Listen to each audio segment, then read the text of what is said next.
There's a new Moon Knight plot leak going around the web, and it sounds pretty freaking amazing to me. Let's talk about it. We do it for the fans.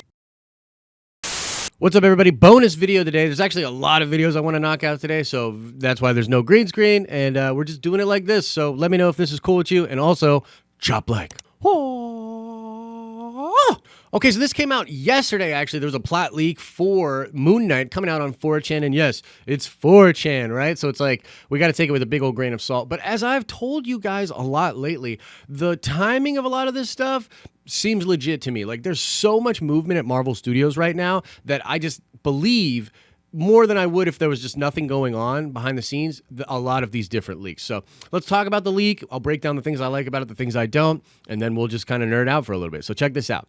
It says right here, the show alternates between 2003 and 2023, and it will be a trippy sliding timescale that I've heard compared to Westworld and Mr. Robot. That sounds amazing. Wants to simultaneously explore mental health issues, wealth disparity, and superhero action. Sounds amazing. Mark Spector will be the MCU's first truly flawed protagonist. He will make decisions that will shock you. Currently, in the first episode, he throws a man off a skyscraper to his death. Despite it being Disney Plus, they aren't pulling any punches. We'll pull heavily from the Ellis run with both his classic costume and the Mr. Knight persona appearing.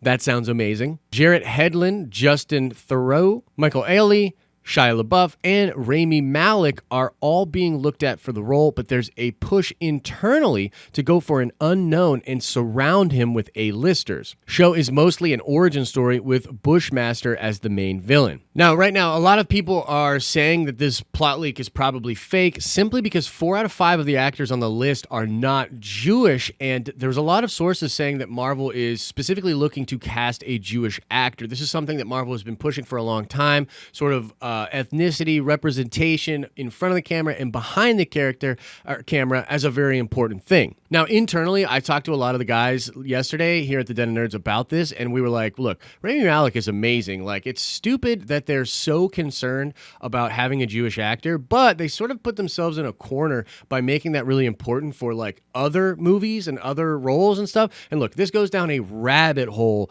of, like, what is important when casting a film, what's important when making a crew, and all of these different things. I see both sides of the argument, but ultimately for fans, I think the only thing that really matters is the product, right? Like, we only care about if it's dope. And Rami Malek is amazing. However, I tend to believe that Shia LaBeouf is actually going to get this role, and so his name on the list makes me maybe believe this a little bit more, but that's what people are saying. They're like, no way, because the 4 out of 5 non-Jewish actors means this leak is total crap. But for now, let's consider that it's real, and let's talk about what we like and what we don't like about this. Now, number one, I think it's amazing to go from 2003 and 2023, and why is this so crucial? Well, number one, because 2023 is the year Endgame takes place. It's the year that everything is now a new status quo for the Marvel Cinematic Universe, and so this character could simultaneously exist in the current canon and also have their origin explained back in 2003. And in The Winter Soldier, in Captain America The Winter Soldier, the man from Cairo is mentioned by Hydra. Hydra has this algorithm, and they've got those ships. They're going to take out everybody that's a threat potentially in the future, and the man from Cairo is something that S.H.I.E.L.D. agent dude mentions. Now, that is Moon Knight. And so the algorithm knew that Mark Spector was going to become Moon Knight, and they were going to take him out. So I think it's crazy and cool to go back from there into the 2023. Also, mental health, wealth disparity, and superhero action, that's a beautiful formula for this character specifically, because Mark Spector becomes incredibly wealthy from his mercenary stuff. It's insane, but so is he. He's literally insane. So he's dealing with mental health, and it's this conversation of, you know, how should power be applied, and do people that are crazy deserve power? How does all that work? Combine that with a lot of superhero action, and I think you've got a really intriguing story.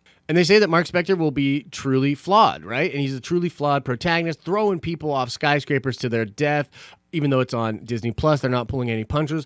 I really hope that's true. I mean, I think Moon Knight was one of those things people thought would go on Netflix because they were like, oh, it's got to be gritty, it's got to be rated R and violent, and I agree. So if they really do push the envelope with this series on Disney Plus, I think that's perfectly fine. I think people will know that going into it. Maybe they can put some kind of rating flash up for people so they're not like freaked out by it all. But yeah, I think that's a great way to go. Now, when they say pulling heavily from the Ellis run, that's amazing. Now, what they're referring to with the Ellis run is literally only 6 issues. It's 6 issues that Warren Ellis came like back to Marvel to write for the Moon Knight character, and these are amazing issues. I actually like loved these, and then when Ellis left, I stopped reading the book. Like I know there was some good stuff after that, but I just didn't care. Though Warren Ellis is one of my favorite comic book writers. Please go read these 6 issues. I forget when they started. I want to say like 2016, 2017, but they're incredible. And they just deal with the difference between like Moon Knight as the Batman type of hero, and then also just in all white in a suit where he walks around being that Mr. Knight persona. And because he's crazy, it's just really trippy stuff, right? So if they're pulling from the Ellis run, like, dude, sign me up. This sounds amazing. Now, again, people are talking about how there's a lot of non-Jewish actors on that list. We'll see where they go. I hope they do Shia LaBeouf. I think that he would be perfect for the role, and he's super jacked these days too, so he could definitely be physical. And let's just be real, Shia is totally crazy, so that would be perfect for that. I totally dig that it's an origin story. Now, people are saying like it can't be Bushmaster because that's a villain from the Netflix show, so it's probably not Bushmaster. They think it might be Bushman, who just, it's a very similar type of character and name, so I could see that happening.